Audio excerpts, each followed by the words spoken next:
Well, we made it, everybody. Episode 150 of the Author Stories podcast. I'm your host, Hank Garner. I've got a really interesting podcast for you this week. As we close out this Christmas week, I know this weekend, a couple of days after we release this, is Christmas for everyone. I hope that you take some time out with your family and your friends and really appreciate what you have. I know that's what I'm doing this year, and I just wanted to take a moment to say thank you to all of the listeners who have tuned in over these past 150 episodes. I cannot believe that we've made 150. But thank you all for tuning in. Go to hankgarner.com and subscribe to the show and leave a comment. Tell someone about your favorite episodes. I would really appreciate that. Today I've got a really interesting show for you with Preston Leigh from the Leighgendarium and 30-minute author interviews. Preston has been a great friend, and we had the idea to do a sort of a tag team episode this week.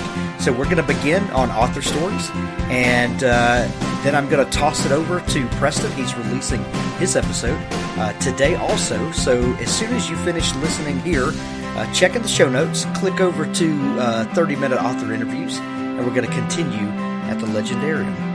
Thank you so much for listening. Now for just a word from our sponsors.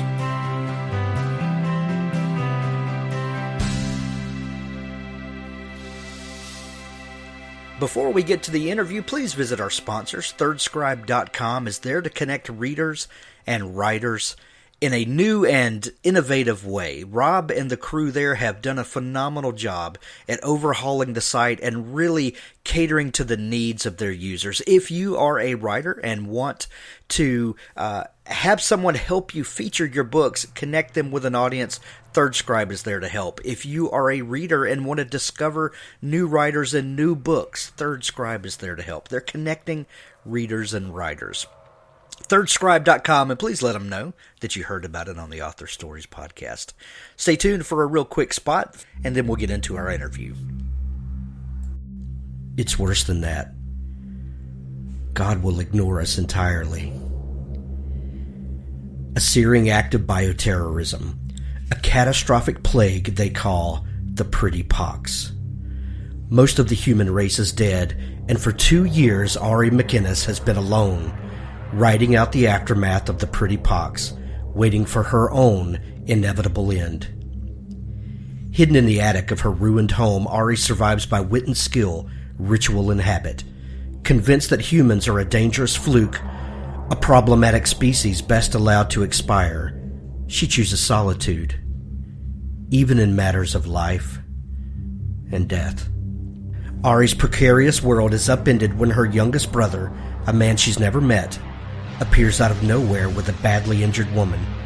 Their presence in the attic draws the attention of a dark watcher in the woods, and Ari is forced to choose between the narrow beliefs that have sustained her and the stubborn instinct to love and protect. In Book 1 of August Ansel's captivating new post-apocalyptic series, After the Pretty Pox, cast an unwavering eye on what it means to be human in a world where nature has the upper hand, and the only rules left to live by, for good or ill, are the ones written on our hearts. After the Pretty Pox, The Attic, by August Ansel is available now on Amazon.com. Check the show notes for the link. Pick up your copy today of After the Pretty Pox, The Attic, by August Ansel. August Ansel is the pen name of Carla Baku. Find her website at www.carlabaku.com. Well, thanks for joining me again for the Author Stories podcast, where I bring you the story behind the stories and the storytellers. And welcome, everybody, to 30-minute author interviews. We are combining today with Hank Garner and the Author Stories podcast. Preston, thanks for joining me, buddy. I've been anxious to get you on the show for a while, and we had this great idea to do a joint kind of a handoff episode where we're going to start at Author Stories and we're going to finish over at the Leighgendarium. That's right.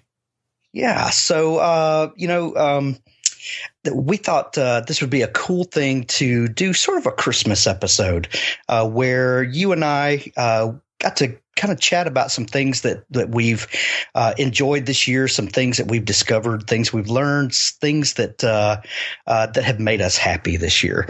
And so first off, since maybe some of my audience doesn't know who you are, I can't imagine anybody doesn't yet, but just give everybody a little introduction to you. Who is Preston Leigh, and how did you get started with this whole Leighgendarium thing? Well, as you said, I'm Preston Leigh, not Lee. Everybody says Lee, but that's okay. Long story behind that. But yes, I am, I guess you can say, the creator behind the Leighgendarium. We've kind of focus on indie authors, and I host the 30-minute author interviews. I actually I discovered the indie world of writing back in, I think it was the beginning of 2014. I stumbled upon Wool, but I stumbled upon it at Target.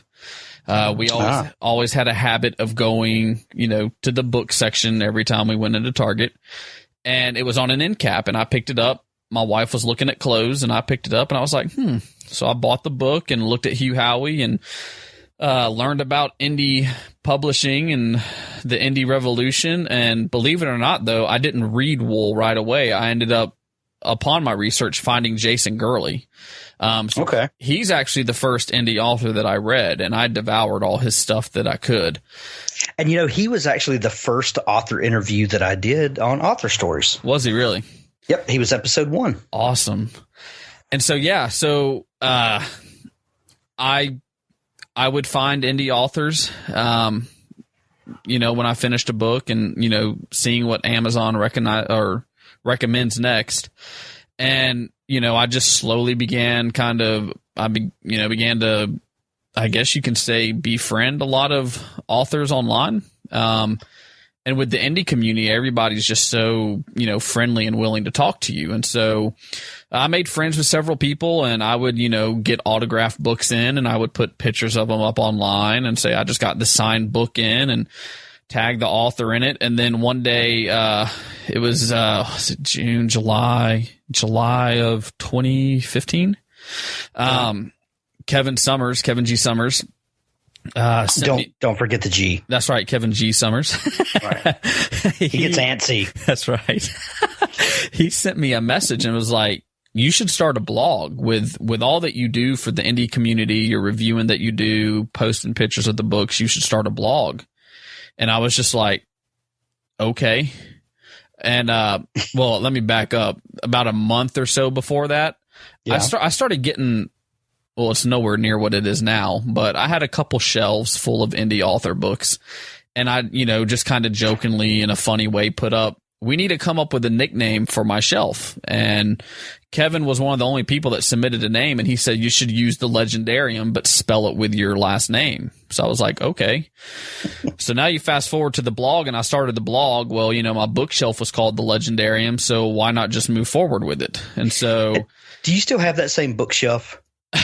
Yeah, but my indie books aren't on it. Because it looked kind of sad there at one time, like it had gotten so full. It was like drooping, and you're like, can I put one more book on here? How can I stack it? Yeah, it's like we were taking bets on whether that shelf was just going to give out in the middle or not. It is. I actually had to move it upstairs to a bigger shelf, but that shelf is too small. My indie author collection is on the shelf, on the floor in front of the shelf, on top of the shelf. So yeah, I have to get rid of some of my published authors that I haven't read in years, just so I can even have room for all of my indie books. So yeah, it's but that's a good problem to have, right? Yeah, that's a good problem to have. That's a good problem to have. We, I started the blog in July and decided I was looking online. I forget what I was looking at online, but I saw author interviews, and I was like, okay, well, that might be fun. And so somehow I decided to do 10 questions with, and I was going to ask whoever would do it, I would ask the same 10 questions, and post a interview. At that point, I didn't have a schedule because I didn't really think, honestly, I didn't think I was going to get a good response. And so I just started sending out requests to all my indie author friends on Facebook saying, hey, I've got this blog going. It just started literally yesterday. And I want to do an author interview segment called 10 Questions With. It's a written interview. Would you be willing to just fill out this interview and send it back to me? And I got so many responses to it that, I had enough almost off the bat to do a year if I did one a week. It was just, I couldn't believe I got the response that I got. And so, at first, I didn't have a good schedule on releasing them because I was new to this. But we ended up, I only ran it for a little over 11 months. The author interviews. I quit the 10 Questions With, the last one posted up on June, looking at my calendar, 16th, I think it was. 16th or 17th was my last one. And we did something like 82 or 83 interviews in 11 months. And I still had more I could have done. But I started the podcast, 30-minute author interviews. And the reason why I started it is I had an interview that I did. Of course I did interviews, but anyway, the second question that I always asked, in the 10 Questions With is tell us something that you're good at that a lot of people don't know. And I had an author, her name is Lindy Spencer. She answered her second question with, she does stained glass. No, sorry, it was my first question, not second question. But she said that she enjoys doing stained glass and that she was working on replacing the windows on her garage door with stained glass. Ooh, cool. And I was like, well, that's kind of cool. I wish I could learn more about that, but I can't because it's 10 Questions With. And so the idea for the podcast kind of started in my head, and then I started getting a little more serious with it, and 6-7 months after the idea popped in my head, we launched 30-minute author interviews, and we release one episode every week, every Wednesday. And so the podcast was born out of your desire to dig a little deeper and to find out more. So you up that to 30 minutes, and now you're realizing that 30 minutes may be a bit of a restraint. I know. I should change it to like 45-minute author interviews. I think I'm averaging 45 minutes. I think it should be 30 minutes plus author interviews. Somewhere around 30-minute author interviews. Half an hour or more author interviews. Yeah. Yeah. It gets a little wordy, but yeah. Yeah. So it's going good and strong. I'm loving it, man. I love doing these podcasts now. It's become a love of mine. It's crazy addictive. I don't think people understand the amount of work that goes into producing a 30-minute or an hour-long podcast.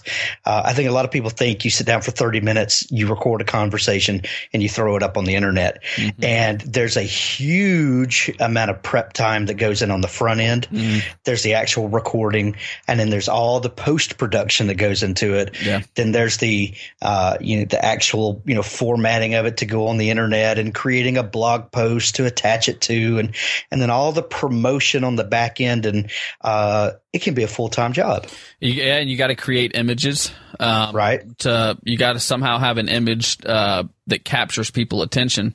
Yeah, it's a big. I mean, it's a learning curve. Not complaining, it's great. I love it. But yeah, there's so much work that hours just for a 30, 45-minute episode. You will spend, hours, and then I try to always, if the author wants to, do a giveaway. Yeah. So then you also have to manage that. Remember to go back and pick a winner, and it's fun though, man. It is definitely it's a blast. I love it. I look forward to it every week. So let me ask you this. We're going to talk a little inside baseball about publishing and podcasting and stuff because it's you and me talking. But when you are preparing for a podcast, and you and I had a conversation the other night, and I joked with you because I said I know, and I won't give away the whole conversation, but my answer to you was I know exactly how you feel. I have like 35 half-read books right now because I'm constantly, if I'm going to interview somebody, I may not know all about what they do, but I want to get familiar enough with them that I can have an intelligent conversation. Mm-hmm. And most people that I interview, I already know a good bit about them because I'm already a fan. That's kind of one of my criteria when I do the show is for me to have a great conversation with them. I need to kind of be a fan of theirs already. And I've done a few interviews where people have requested somebody or something, but I don't do a whole lot of those because it just feels a little contrived to me. So I'm constantly reading a ton of stuff.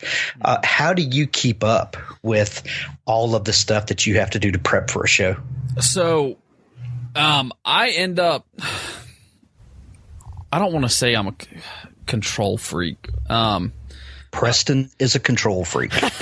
I said it for you. I don't know a good way to put it. I like to – as unorganized as my house can look sometimes and as unorganized as my bookshelf can look at times, I have to feel like I'm in control and not too stressed out about something. So when I book my interviews, I try to book at least a month to 2 months out. I think I was actually booked for the end of 2016 by the beginning of October, maybe. And that's good and bad. There's definitely pros and cons to that. Definitely. Cause I try to focus more my podcast on indie authors. Yeah. That being said, if any published authors want to come on, Brandon Sanderson or anybody, I'll gladly interview you. J.K. Rowling, if you ever listen to this, I'm open. Have your people call my people. We'll do lunch.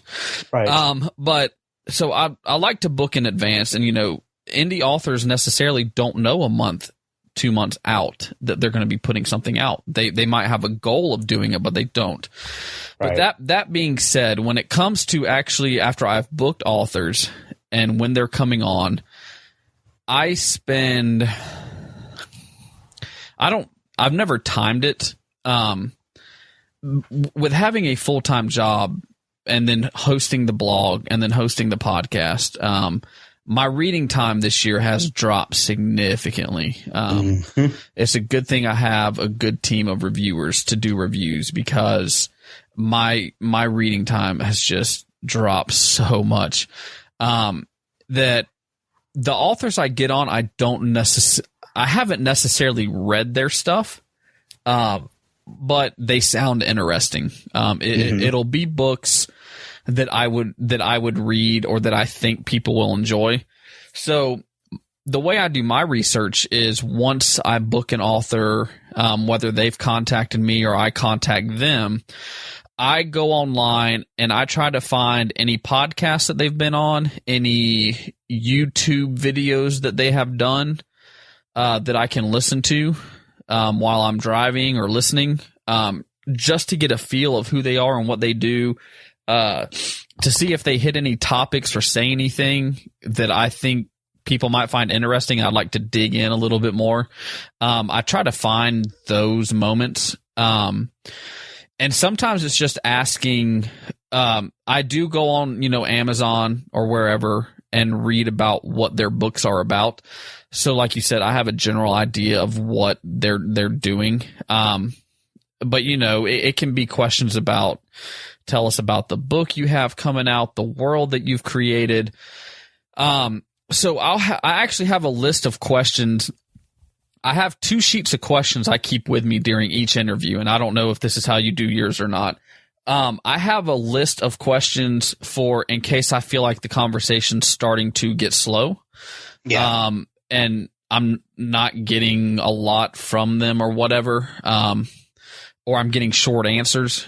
I have a list of questions. I have about a page worth of questions, or half a page of questions that I hope I can ask and maybe pull something out of them. And then I have a list of questions from any fans online. I will post online, a few days in advance or the day before. Hey, I'm interviewing so-and-so. If you have any questions for them, let me know. Your name and your question could appear on the podcast. And I do. If you ask a question and you want to know, I make sure to say, one of your readers, and I will hopefully not butcher your name, but I will say your name and then the question that you have. So that way, maybe the author will remember your name with the question. So if you ever try to, communicate with them, they'll be like, now I know this person follows me because they asked a question. Whether that happens or not, I don't know. So I then have a list of questions from fans. And on that sheet is also a list of questions that I have come up with by doing the research that I've done. Do I hit all those questions every time? No. Heck no. Because the way that I like to do my podcast is kind of the way that you do yours. I want my podcast to be conversational. And so they might tell you something that you had no idea about. And it's like, well, hang on a second. I want to kind of learn more about this. And I try to have it. I'm still fairly new at this podcast game. So I don't know if I've hit my stride yet or not with it. I feel like I have a great format down. But you're always trying to make it better. And I am trying to focus more on their writing, than I am about them. But it's, like you said, I'm learning that, man, that is hard to do in 30 minutes. 'Cause it is. I just interviewed an author and we spent probably the first 10 to 12 minutes just talking about him and not even getting into their books at all. And so I'm trying to do a mixture of both, you getting to know the author and you getting to know their books. I hope that answers your question. Yeah. Well, and you were saying that you have a particular format, and so do I, and that's what makes our two shows very different. We may interview the same people, and I promise we'll come out with a completely different show. Oh, yeah. Because you want to know certain things that you'll draw out of that person. I want to know certain things that I'll draw out of there, and we're both coming from a different perspective. So that's what's so cool about it. Like I do not come to an interview most of the time with a list of questions. I will. Like I said, I'll read some of theirs. I'll read some bio information. I'll have read some of their works. I'll listen to some interviews sometimes. I like to kind of get the rhythm and cadence of how people speak and kind of know what to anticipate, like what kind of conversationalists they are.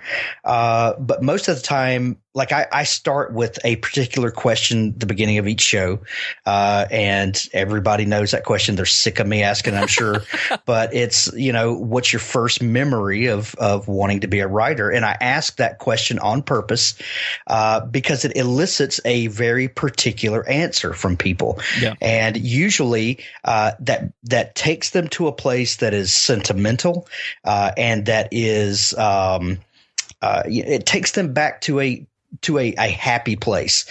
And that's always a great place to start a conversation with someone, is they're coming from a place where they remember why they do this and why they love it. And then we start talking about why they do what they do. I say that's the story behind the stories and the storytellers, because I started the show because I wanted to know why creative people do what they do. Mm-hmm. And if you understand why they do it, then the mechanics of how they do it start to make a little more sense. And so that's what I want to get out of people. And so, that's also the great thing, because you mentioned you have a perspective and I have a perspective.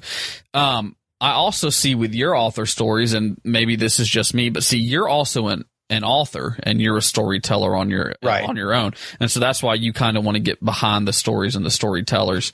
I come at it as more of a fan, I guess you could say. Not saying you're not a fan of the authors, because you are, but like you said, it's just two completely different perspectives. You are kind of curious at how they write, and I'm curious as to who are you and why did you write this story? And then, like you said, you start out with the same question every time. I did for a while. I started out with, tell us who you are and what you do, since I focus kind of on indie authors.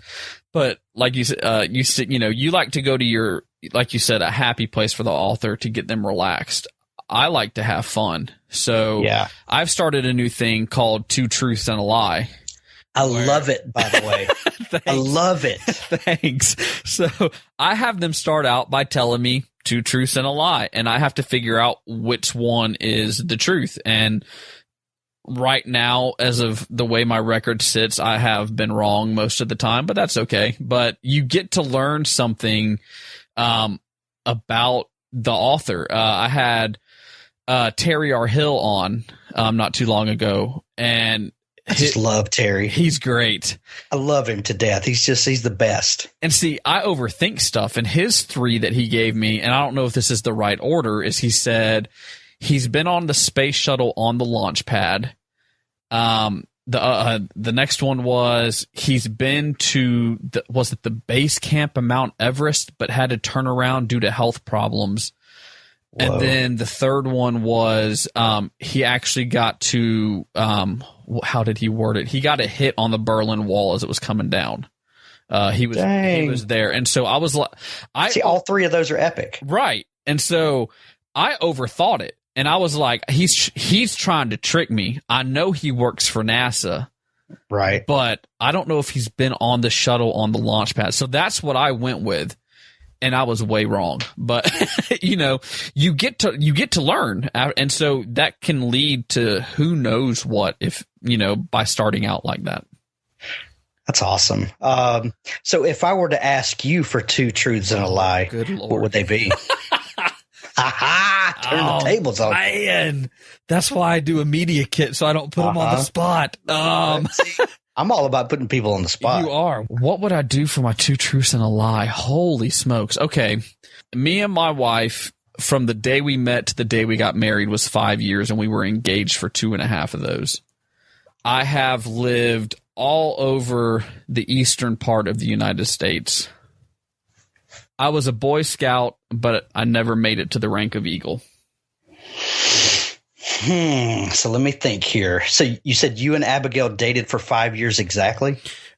I said that Abigail, my wife, and I, we dated for 5 years before we got married. 2 of those we were engaged. You were engaged. Right, yep. Right. I have moved around a lot on the eastern part of the United States, and I was a Boy Scout, but I never made it to the rank of Eagle. Oh, see, I am inclined to believe all 3 of those. I'm going to say that the lie is that you were a Boy Scout, but you did make it all the way to Eagle. I did make it all the way to the Eagle, and I got some palms afterwards. Ooh. For those that don't know, once you meet the rank of Eagle, you can get what they call palms. And in order to get a palm, you have to stay in scouting for, I think it's X amount of months. I want to say 6, but I'm not 100% sure. You have to stay in scouting active for so long and earn more merit badges and some other stuff. And so, when they know stinking badges. That's right. So I did make it to Eagle. And I got 2 or 3 palms. And actually my Eagle Scout project, I don't think they allow it to be done anymore either.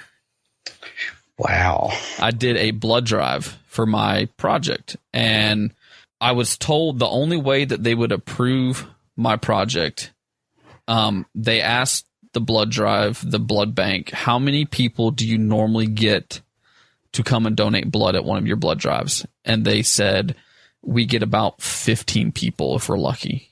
And the Boy Scouts came back to me and said, the only way we will approve and pass your Eagle project is if you get 3 times the amount of people that normally go. Yeah. So how many did you have show up? 120. Nailed it. I got phone calls after that. Hey, you know anybody else that wants to do a blood drive for an Eagle project? Dude, you should have gone in the blood drive business. Well, blood drive promotions. The hard thing about the Eagle project, for those that might not know, is you plan what you're going to do, but you can't do any of it. You have to pass it on to other people to do. So you really have to rely on other people. And so I think one of the things that drew in the people is I had people go to businesses and ask them if they would donate door prizes. That's tough for a control freak. Yeah. So we had like Walmart donated like a $500 air compressor. The one prize I remember the most, because there's I find it a hilarious story to go with it, is Hooters donated an all-you-can-eat wing party for you and 12 friends.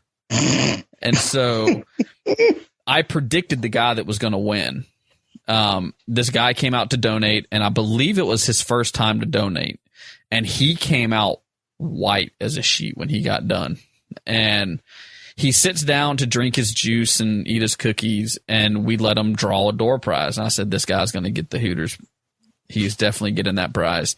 And sure enough, he drew it. And after he drew it, he almost passed out. And so I was like, haha, he can't handle his prize. Yeah.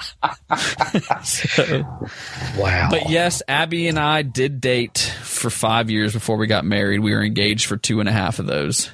And I have lived, I say, all over the East Coast. So that's awesome. And I'm not a military brat. So yeah. Awesome. So those are my 2 truths and a lie. See, I'm awful at this game.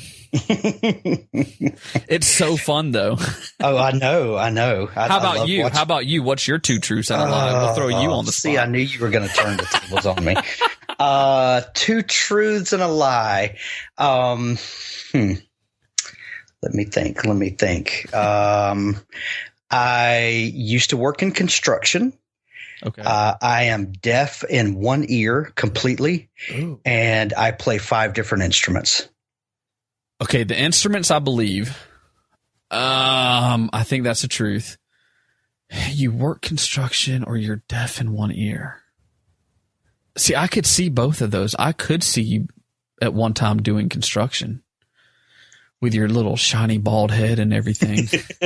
I can see you with a hard hat on and a orange or yellow vest. That little metal lunchbox. That's right. Are you? I'm gonna go just on my experiences, which I could be way off, but I'm gonna say the lie. No, yeah, the lie I'm gonna say is the being deaf in one ear. Okay. The lie is working construction. I've never worked construction. Dang it. Really? Really? Yeah. I mean, I like to think I'm fairly handy, but I've worked in radio and like IT for forever.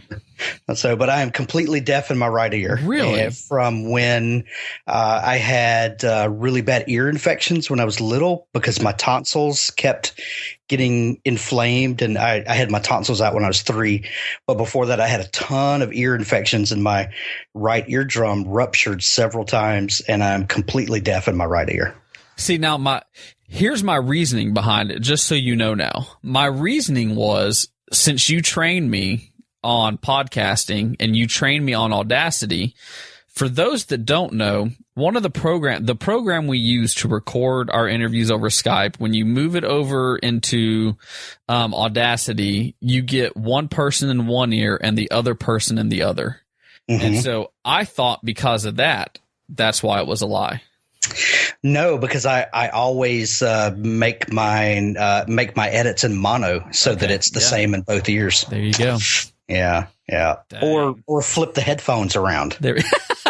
That's but yeah, that's and I play 5 instruments: guitar, bass, drums, piano, and mandolin. Man, so those awesome. are my 5 instruments. Yeah, I've always wanted to play guitar, and I've always wanted to play. Well, I can't say always, but I wish now, being older, being wise in my old age, I wish I knew how to play piano or guitar. I think that would be awesome. I played trumpet when I was in school. I didn't say I played any of them well. Hey, I just wish I could play them. I think it'd be cool. Yeah, I think if you're going to play one thing, play the piano. I think it's the most versatile. I think drums would be a blast, but I don't think I'm coordinated enough to do a pattern with my foot and a different pattern with my hands. I don't think I could do it. The real challenge is at the stage you are in life is staying married while learning to play the drums. That's right. Yeah, that's the real challenge. You have to get the electric drum kits. So. Yeah, because you've made it this far. Yeah, that drums would kill that relationship. That's I'm just telling you, right? Because you're thinking you're Lars Ulrich, and she's thinking you're out of there. That's right. And, yeah, that's hilarious. Oh man. So anyway, you're up to what 20 something episodes now?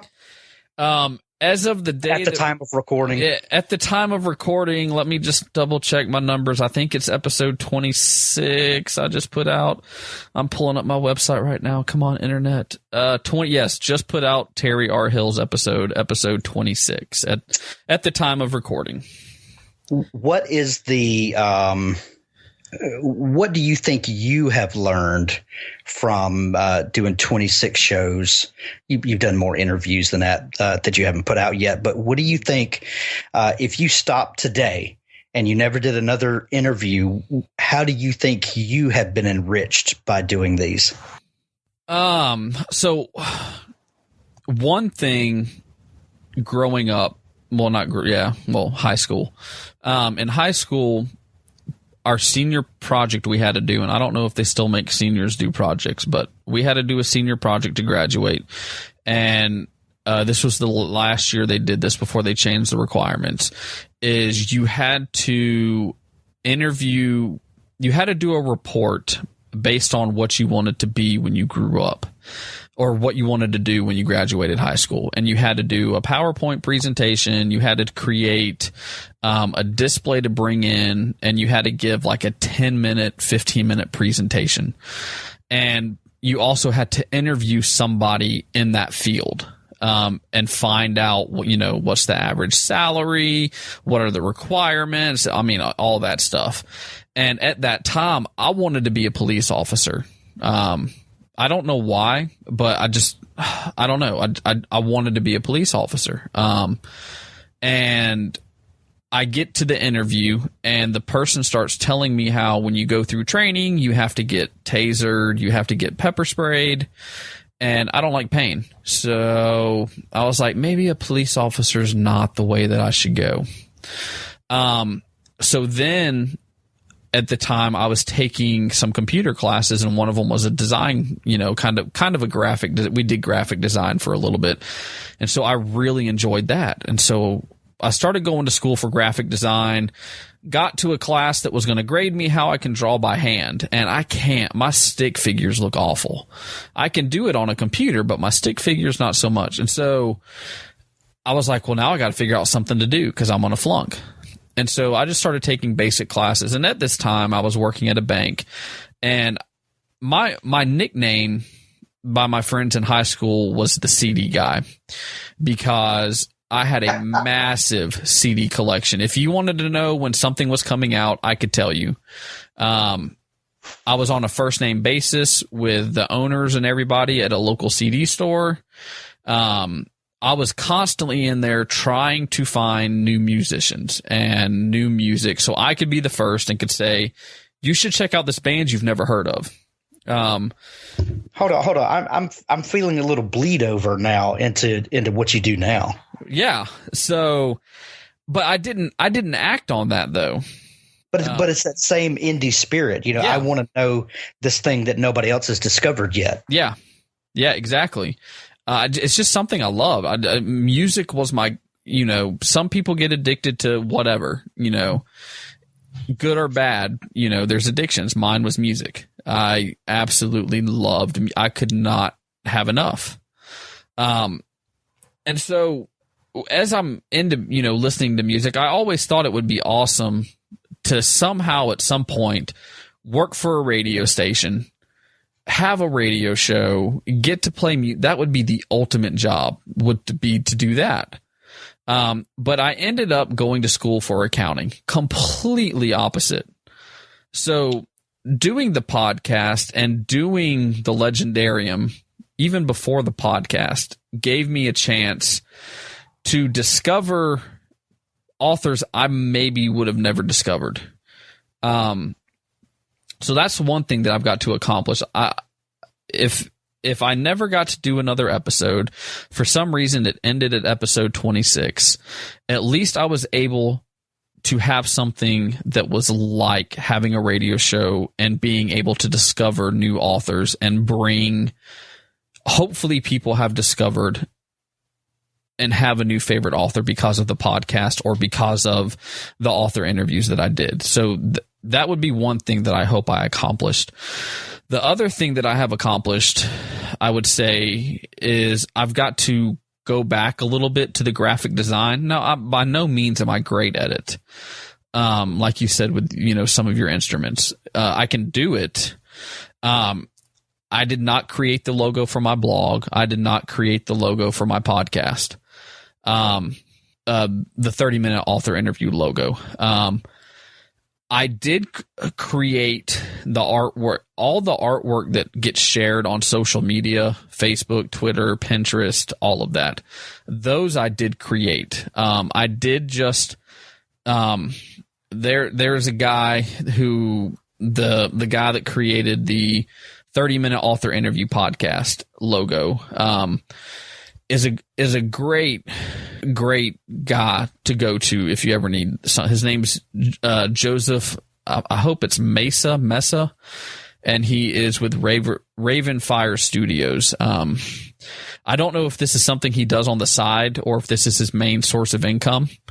But he's great at it. He created my logo. I had him just recently. Actually, I just put it up today.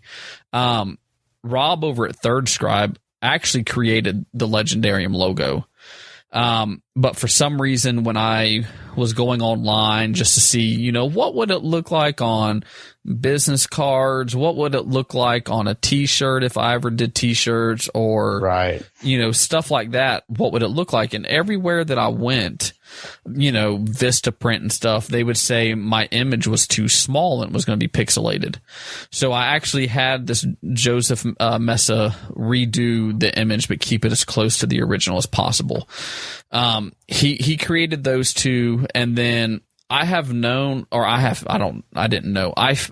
felt like something was missing with my review images. And so, the new image isn't out yet as of recording. It will be coming out in a few days. Chris Freed's going to be reviewing, 2 Anne Christie stories. He actually, I sent him here is what I'm doing. Here's the layout that I have. This is what I've been doing to promote the reviews for the Leigendarium on Facebook, Twitter, and Pinterest. But I feel like it's just missing that oomph, and I don't know what the oomph is. So he did that for me.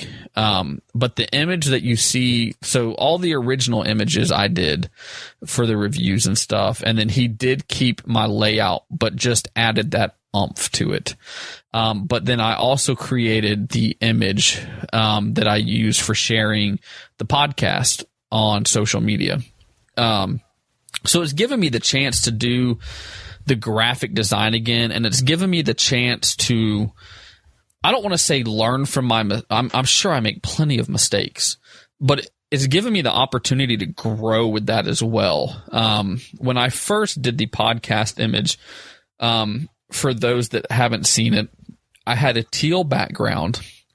On the left-hand side was 30-minute author interviews with Preston Leigh. On the right-hand side was the episode number, the author, and a picture of the author.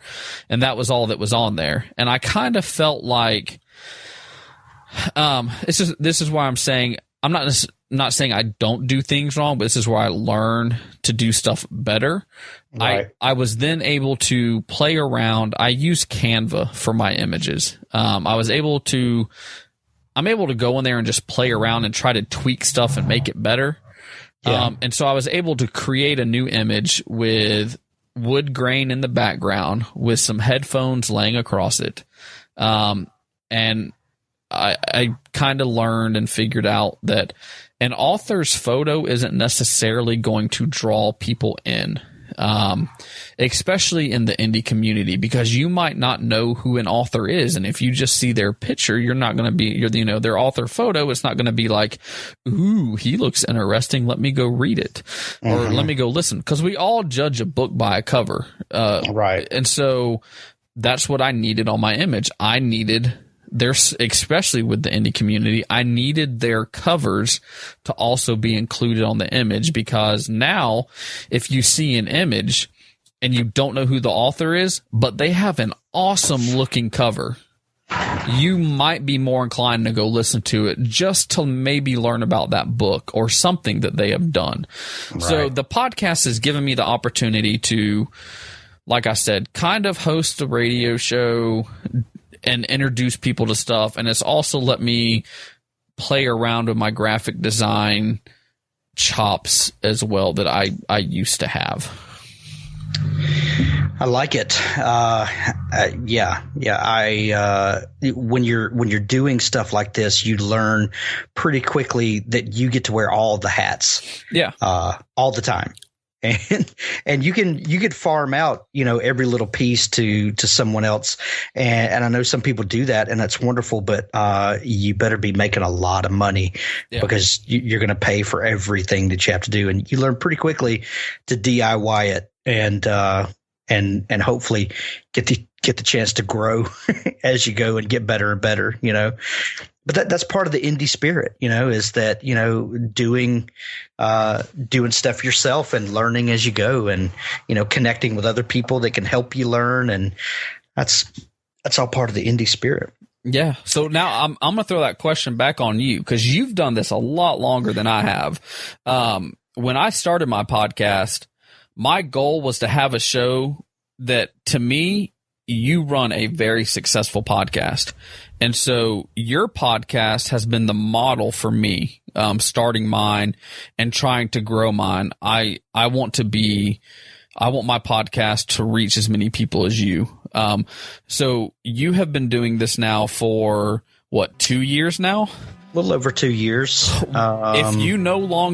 If your Author Stories podcast stopped today, what's the biggest thing it has allowed you to do, and what have you accomplished? And we're going to leave you with a cliffhanger. Thanks, Preston, for joining me on my 150th episode.